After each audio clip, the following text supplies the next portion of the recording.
যার 1 বছরের বেশি পূর্ণ হয়ে গেছে, যাকে বেশি বোনাস দিতে হবে বা দিতেই হবে, তাকে বরখাস্ত করে দিত।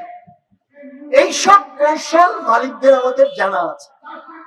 সেই জন্যই এই কৌশলের কাছে সরকার নতি স্বীকার করবে কিনা এবং সরকার মালিকদের বন্ধু হবে না 40 লক্ষ শ্রমিকদের বন্ধু হবে, সেই প্রশ্ন রেখেই আমাদের আজকের আলোচনা।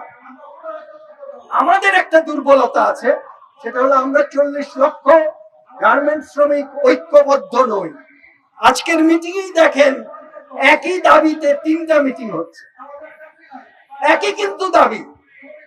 আমরা যদি সবাই একত্রে এখানে দাঁড়াতে পারতাম, তাহলে আমরা বলতে পারতাম যে আমরা 40 লক্ষ শ্রমিক দাবি তুলছি, কোন সরকারের সাহস আছে এটার বিরুদ্ধে যাওয়া। কিন্তু আমরা নিজেরাও বিভক্ত। কিন্তু মজা হচ্ছে এইটা যে আমাদের দাবি কিন্তু এক, দাবি কিন্তু এক।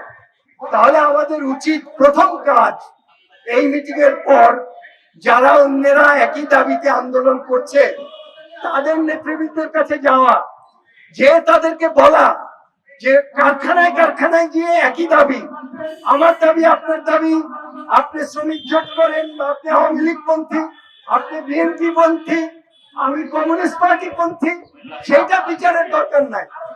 দরকার করেন যে আমরা শ্রমিক এবং আমাদের শ্রমিকদের দাবিতে আমরা এই দুটো দাবি আমাদের, একটা হলো 20 রমজানের আগে বোনাসটা আমাদের ফেস্টিভ্যাল বোনাস যেটাকে বলে সেটা আমাদেরকে দিয়ে দিবেন, এটা আপনার দিতে হবেই।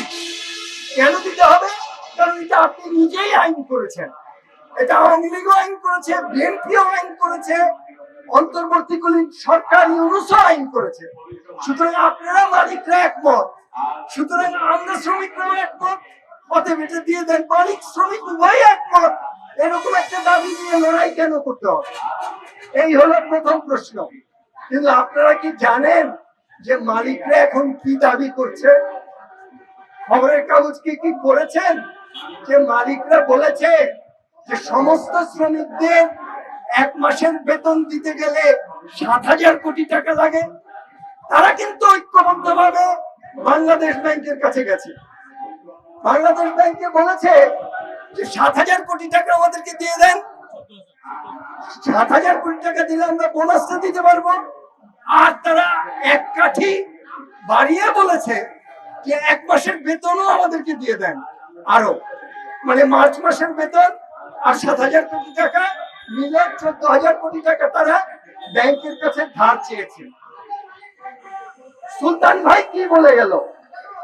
সুলতান ভাই আইএলওর লোক, আন্তর্জাতিক লোক এবং শ্রমিক কমিশনের লোক এবং বিলসের লোক।